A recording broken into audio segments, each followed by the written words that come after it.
নমস্কার বন্ধুরা, অরুণের গল্পকথা চ্যানেলে আবারও চলে এলাম আপনাদের জন্য একটি গ্রাম বাংলার ভূতের গল্প নিয়ে।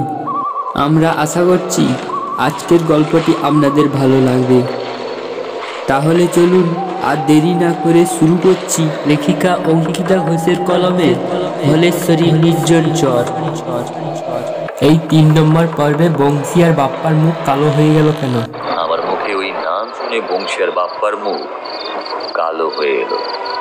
আমি ওদের দিকে তাকিয়ে জিজ্ঞাসা করলাম, এই কি রে, তোরা আমার দিকে এইভাবে তাকিয়ে আছিস কেন? বংশী কোন রকমে বলল, এ তো সেই অভিশপ্ত দেবী। বাপ্পা রাখ, হাত থেকে নামিয়ে রাখ। কি সর্বনাশ হয়ে গেল বাপ্পা, রাখ হাত থেকে ওটা। আমি হাঁ করে ওদের দিকে তাকিয়ে রইলাম। বংশী আবারও বলল, আরে বাবা, কি হলো, রাখ ওটাকে। বাপ্পা স্থির দৃষ্টিতে বিগ্রহের দিকে তাকিয়ে আছে। আমি বাপ্পাকে ধাক্কা দিয়ে বললাম, এই কি রে, কি হলো তোর? বংশী এবারে খানিকটা বিরক্ত হয়ে বাপ্পার হাত থেকে বিগ্রহটা নিয়ে নিচে নামিয়ে রেখে দিল। তারপর বাপ্পার হাত ধরে আমায় এই ঘর থেকে বেরোনোর জন্য ইশারা করলো। আমরা গর্ভগৃহের পাশে একটা ঘরে গিয়ে প্রবেশ করলাম। আমি কিছুই বুঝতে পারছিলাম না, বাপ্পা হঠাৎ এমন চুপ করে গেল কেন। ওর স্থির দৃষ্টিটা দেখে আমার বুকের ভিতরটা হালকা ধুকপুক করছিল। বংশীও বেশ কিছুক্ষণ চুপচাপ ছিল। ওদের চোখে মুখে অদ্ভুত একটা আতঙ্ক খেলা করছে। হাওয়ায় ওদের জামা কাপড় সরে যাচ্ছে, চুল এলোমেলো হয়ে যাচ্ছে, কিন্তু ওরা নড়ছে না। দুজনে তাকিয়ে আছে মাটির দিকে। ওদের মুখ শুকিয়ে কাঠ, ঠোঁট কাঁপছে, ঘাড় নিচু, যেন মনের ভিতরে কোনো সাংঘাতিক হিসেব মেলছে না। আমি বিস্ময়ের সঙ্গেই ওদেরকে জিজ্ঞাসা করলাম, এই কি হলো, তোরা এত চুপচাপ কেন? ওরা দুজনে একে অপরের দিকে তাকালো। ওদের চোখে যেন 1000 বছরের ভয়। ওদের অভিব্যক্তি দেখে স্পষ্ট মনে হচ্ছে কোনো এক ভয়ানক লুকোনো ইতিহাস আজ ওদের সামনে এসে দাঁড়িয়েছে।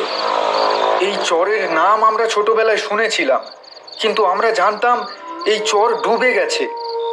আমার বাপ ঠাকুরদাও এই চর কোনোদিন দেখেনি, তাহলে আজ? আমি ঘাবড়ে গেলাম। ডুবে গেছে তাহলে? এটাই তো মিলিয়ে উঠতে পারছি না বিলে। এই পথে আমরা এতবার এসেছি, কিন্তু এই চর কোনো দিনও তো দেখিনি। তবে আজ? আমি ব্যস্ত হয়েই বললাম, এই আমাকে একটু পরিষ্কার করে বলবি, এইসব কি বলছিস? আমি তো কিছুই বুঝতে পারছি না। আর ওই দেবীর বিগ্রহকে অভিশপ্তই বলছিস কেন? ওকে পুরো ব্যাপারটা বল বংশী, না হলে ও বুঝতে পারবে না। কিন্তু এখানে দাঁড়িয়ে এইসব কথা না বলে আমাদের কি এখান থেকে পালিয়ে যাওয়া উচিত নয়? ওই বিগ্রহ তুই ধরে ফেলেছিস, তারপরও কি আমাদের এখানে থাকা উচিত হবে? বাপ্পা কথাটা শুনে খ্যাক করে উঠল। কি করে পালাবি বংশী? এত বৃষ্টিতে নৌকো নিয়ে যাব কি করে? আর বাইরে কত বাজ পড়ছে, দেখতে পাচ্ছিস না? বংশী দীর্ঘ নিঃশ্বাস ফেলে একটা কোণে বসে পড়ল। আমিও বসলাম ওর সামনে। বাপ্পা আমাদের পাশে একটা জানালার ধারে দাঁড়িয়ে বাইরে তাকিয়ে রয়েছে। আমি ফিসফিস করে আবারও সেই প্রশ্নই করলাম, এই হ্যাঁ রে, ব্যাপারটা কি বল না আমাকে।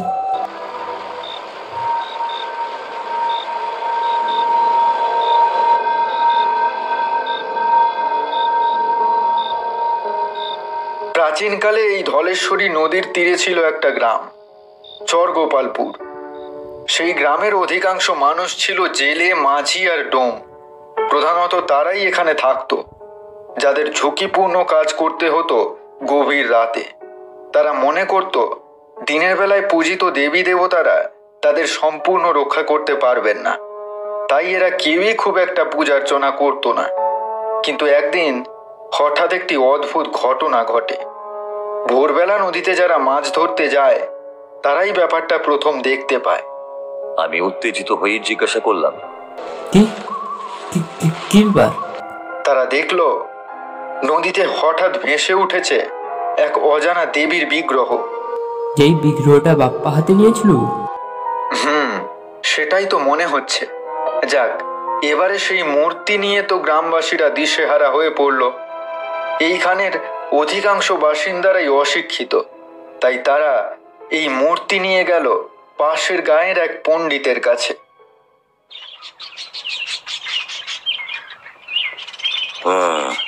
এই দেবীর নাম মীনাক্ষী চূড়া। মূলত এই দেবীকে রাতেই পূজা করতে হয়। এই নামের কোনো দেবীর নাম তো আগে কোথাও আমি শুনিনি। ওরাও শোনেনি। পণ্ডিত মশাই জানিয়ে দিলেন এই দেবীর পূজা হয় কেবল অমাবস্যার রাতে। ব্যাস, এই শুনে গ্রামবাসীদের চোখে ঝিলিক খেলে গেল। রাতের দেবী, অর্থাৎ রাতে তাদের বিপদ আপদ থেকে এই দেবী নিশ্চয়ই উদ্ধার করতে পারবে। তার উপর দেবীর হাতে মাছ, মাছের জাল, বড়শি, এসব দেখে ওদের দৃঢ় বিশ্বাস হলো যে এই দেবী তাদেরই রক্ষা করতে নিজে নিজেই এখানে ভেসে এসেছেন। পণ্ডিত ওদের এই দেবীকে পুজো করার কিছু নিয়ম বলে দিলেন, যেমন অমাবস্যার রাতে চাল, শুটকি মাছ, যে কোনো প্রাণীর তাজা রক্ত নৈবেদ্য হিসেবে এই দেবীর কাছে অর্পণ করতে হবে। এই দেবীর পুজোর কোনো নির্দিষ্ট মন্ত্র নেই, কেবল একটাই নিয়ম, এই দেবীকে প্রতিষ্ঠা করার পর কোনো নারী ছাড়া অন্য কেউ এই মূর্তি ছুঁতে পারবে না। এমনকি নৈবেদ্যটুকুও কোনো নারীকেই দিতে হবে। কোনো পুরুষ যদি এই বিগ্রহ ছুঁয়ে ফেলে এবং এই মূর্তির চোখে চোখ রাখে, তাহলে তার মৃত্যু নিশ্চিত। কথাটা বলা মাত্রই বাপ্পা টান টান স্বরে বলল, যদি এটাই হয় তাহলে কি আজ আমরাও, মানে আমিও? আমি আন্দাজ করলাম বাপ্পা ভীষণ ভয় পেয়েছে। ওকে সামলানোর জন্য বললাম, দুর্গাদা, কোন জন্মের কথা এসব? এখনোই কি সেই ভাঙা মন্দিরের দেবী জেগে বসে আছেন নাকি পুরুষ মানুষদের ক্ষতি করবে বলে? কিন্তু আমার মনে একটু অন্য প্রশ্ন উকি দিচ্ছে। এই দেবীকে মন্দির বানিয়ে প্রতিষ্ঠা করার পর এমন কি হয়ে গেল দেবী অভিশপ্ত হয়ে গেলেন? অনেক বছর আগে চরগোপালপুরে একদল ডাকাত হানা দিয়েছিল। মাঝরাত তখন, চারিদিক ঘুটঘুটে অন্ধকার আর নিস্তব্ধ। গ্রাম লুট করতে এসে প্রথমেই ডাকাত দলের দৃষ্টি পড়ল মীনাক্ষী চূড়ার মন্দিরের ওপর। তারা ভাবল আর বাকি 5টা মন্দিরের মতোই এই মন্দিরেও নিশ্চয়ই গয়নাগাটি, টাকা পয়সা থাকবে। এই ভেবে তারা ঠিক করলো গ্রাম লুট করার আগে তারা মন্দির লুট করবে। যেমন ভাবা তেমন কাজ। মন্দিরের দরজা ভেঙে ঢুকে পড়ল তারা। রাতে মন্দিরের ভেতরে মশাল জ্বালানো থাকতো। এছাড়া গর্ভগৃহের দরজা চেপে বন্ধ করা থাকতো, সেই দরজাও ভাঙা হলো। ওরা দেখল গর্ভগৃহের ঠিক মাঝে প্রদীপের ক্ষীণ আলোয় দেখা যাচ্ছে একটি নারী বিগ্রহ, দেবী মীনাক্ষী চূড়া। তার 2 চোখ যেন বিদ্ধ করছে অন্ধকারকে। ডাকাত সর্দার এগিয়ে এসে বিগ্রহ ধরে একপাশে সরিয়ে এদিক ওদিক গয়না খোঁজার চেষ্টা করলো, কিন্তু গয়নাগাটি তো কিছুই নেই। ঠিক তখনই একটা ঠান্ডা হাওয়ার ঝাপটা ঘরের ভেতর ঢুকে পড়ল। দেওয়ালে জ্বালানো মশালগুলো নিভে গেল একে একে।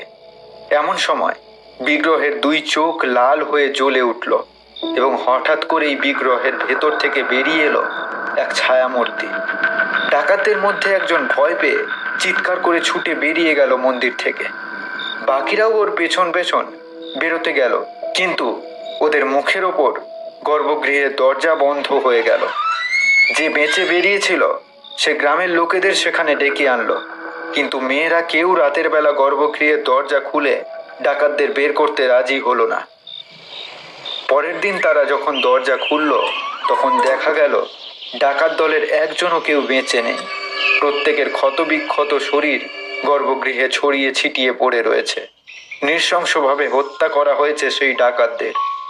রক্তে ভিজে গেছে গর্ভগৃহের মাটি। মীনাক্ষী চূড়ার গোটা দেহ থেকে বিচ্ছুরিত হচ্ছে রক্তবর্ণ অগ্নিময় আভা। সেই আলো ছড়িয়ে পড়েছে মন্দিরের প্রত্যেক কোণে। এই লাল আভা কোনোদিনও গ্রামের কেউ দেখেনি। প্রত্যেকেই বুঝল মন্দিরের নিয়ম ভাঙার জন্য দেবী রুষ্ট হয়েছেন। আবার পুজোর ব্যবস্থা করা হলো দেবীকে তুষ্ট করার জন্য, কিন্তু আর কোনো পুজো, আর কোনো প্রার্থনা দেবী মীনাক্ষী চূড়ার ক্রোধ প্রশমিত করতে পারেনি। মীনাক্ষী চূড়ার গায়ের রং লাল হয়ে রয়েছে দেখে গ্রাম জুড়ে ছড়িয়ে পড়েছিল অজানা আতঙ্ক। ভীত সন্ত্রস্ত হয়ে আমি বংশীকে জিজ্ঞাসা করলাম, কি ধরনের আতঙ্ক? গ্রামের যেসব মেয়েরা সেই সময় পোয়াতি ছিল তাদের এক রাতে একসাথে হঠাৎ গর্ভপাত হয়ে যায়। জানা যায় তাদের শরীরের ভ্রূণগুলো নাকি পচে গেছে। শুধু তাই নয়, আরও কাণ্ড আছে। দেবীর অভিশাপে 5-6 বছরের শিশুরা একা একা নদীর দিকে হেঁটে চলে যেত এবং নদীতে ঝাঁপ দিয়ে দিত। নদীতে যারা মাছ ধরতে যেত তারা কেউ বেঁচে ফিরত না। শ্মশানে মরা মানুষকে পোড়ানো যেত না। যতই আগুন দেওয়া হতো দেখা যেত মরা আর পুড়ছে না। শেষ অবধি গ্রামের লোকেরা ঠিক করলো এই দেবী নিশ্চয়ই কোনো অপয়া অশুভ দেবী। তারা সেই দেবীকে তুলে নিয়ে গিয়ে ফেলে দিল নদীতে। এই ছিল তাদের ভীষণ বড় অপরাধ। দেবীর রোষে ঠিক সেই দিনই ঘটে গেল ভয়াবহ ঘটনা। সেই দিন ছিল অমাবস্যার রাত। হঠাৎ শুরু হলো ঝমঝমিয়ে বৃষ্টি, ভয়ঙ্কর হাওয়ার দাপট, চূড়ান্ত বজ্রপাত। এক অবর্ণনীয় শব্দে কেঁপে উঠল চরগোপালপুরের মাটি। ভূমিকম্প কিনা জানা যায় না, তবে তার ফলে মাটি ফেটে গেল, গাছপালা উপড়ে এলো শিকড় সমেত, বাড়িঘর দুলে উঠল, নদী উঠে এলো পার ডিঙিয়ে। নিমেষে ধলেশ্বরী নদী এক ভীষণ দানবের মতো তার সমস্ত রাগ উগরে দিয়ে গ্রাস করে ফেলল এই গোটা চরটাকে। কেউ পালাতে পারেনি, কেউ বাঁচেনি। গোটা গ্রাম রাতারাতি চলে গেল নদীর তলায়।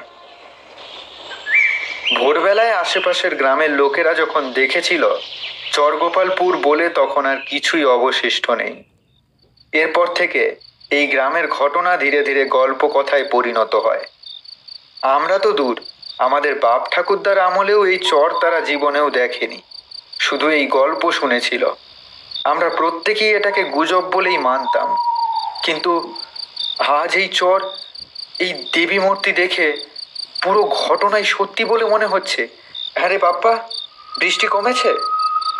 কথা শেষ করে বংশী বাপ্পার দিকে তাকিয়ে প্রশ্ন করলো। ও আমাদের থেকে একটু দূরেই জানালার সামনে দাঁড়িয়েছিল, কিন্তু এখন সেদিকে তাকিয়ে দেখলাম বাপ্পা জানালার সামনে নেই। বাপ্পা কোথায় গেল এবং 3 বন্ধুর সাথে কি হলো দেখতে থাকুন পরবর্তী ভিডিও।